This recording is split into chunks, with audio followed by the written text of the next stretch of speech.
today on Rappler.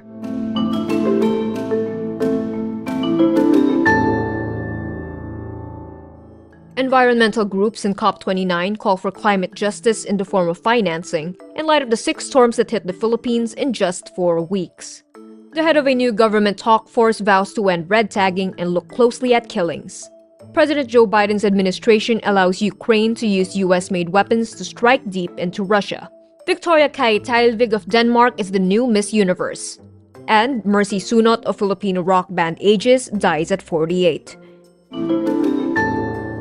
Environmental groups in COP29, or the United Nations Climate Summit in Baku, Azerbaijan, call for climate justice in the form of financing in light of the 6 storms that hit the Philippines in just 4 weeks. Storms and typhoons this time of year are not unusual for the Philippines. On average, the country experiences 20 tropical cyclones every year. But Joel Pagulayan of non-government organization Oxfam Pilipinas says it becomes uncommon when 6 consecutive storms with, quote, equally catastrophic impacts happen within a short period of time. Groups count from severe tropical storm Christine, which caused massive flooding in the Bicol region, up to super typhoon Pepito, which battered Catanduanes and Aurora in eastern Luzon. In between Christine and Pepito were 4 other tropical cyclones: Leon, Marce, Nika, and Ophel. The government recorded at least 150 dead due to Christine and Leon. More than 1 million were affected due to the combined effects of tropical cyclones Nika, Ophel, and Pepito. The head of a new presidential task force on media security vows to end red tagging and look closely at killings.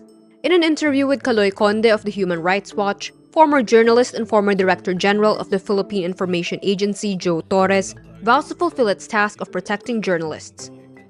Definitely, there will be no red tagging, there will be no labeling. Torres says Marcos directed the task force to engage and to closely coordinate and work with the kapisanan ng mga broadcaster ng Pilipinas, the National Press Club of the Philippines, and the National Union of Journalists in the Philippines.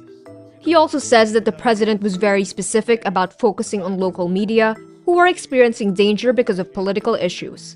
Torres hopes to have dialogue between the media and the National Task Force to end local communist armed conflict, or NTF-LCAC, and the security sector.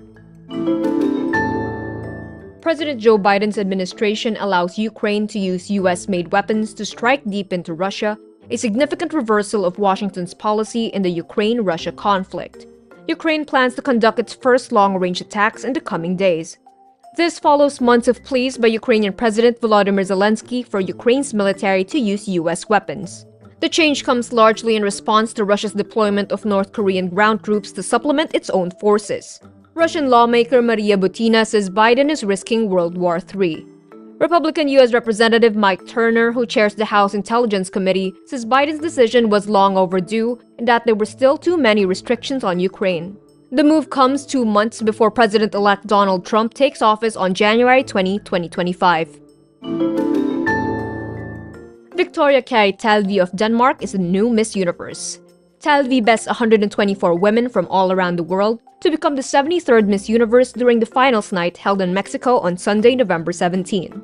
She makes history as the first Danish woman to win the Miss Universe crown and the most recent winner from the European continent after Frances Iris Mitsunar in Miss Universe 2016. Theilvig is also the first winner to wear the Philippine-made Lumière de l'Infini, or the Light of Infinity, Miss Universe crown. Meantime, Miss Universe Philippines Chelsea Manalo is awarded the title of Miss Universe Asia. Other continental queens include Nigeria's Chidima Adetshina for Miss Universe Africa and Oceania, Finland's Matilda Vitavori for Miss Universe Europe and Middle East, and Peru's Tatiana Calmel for Miss Universe Americas. Mercy Sunot of Filipino rock band Aegis dies Monday morning, November 18. She was 48 years old. Mercy, along with her sisters Juliet and Ken, became widely known for their powerful belting vocals that underscored their emotional, hard-on-the-sleeve lyrics. Mercy on Saturday, November 16, posted a video on TikTok revealing she had undergone a lung operation. ABS-CBN reports she had stage 4 breast cancer and lung cancer. In the video, she explains how she had difficulties breathing after the operation, noting the doctors found out she had water and inflammation in the lungs. The band celebrates her life in a post saying, quote, "Mercy's voice wasn't just part of Aegis, it was a voice that brought comfort, joy, and strength to so many. Her passion, warmth, and unforgettable presence on stage will forever be cherished in our hearts." Aegis' top hits include Luha, Basang-Basa sa Ulan, Halik, and Sinta. And that's today's wrap. I'm Kara Oliver. Thank you for watching. Click the link below for the full story. Follow us on Rappler's YouTube, Facebook, X, Instagram, and TikTok.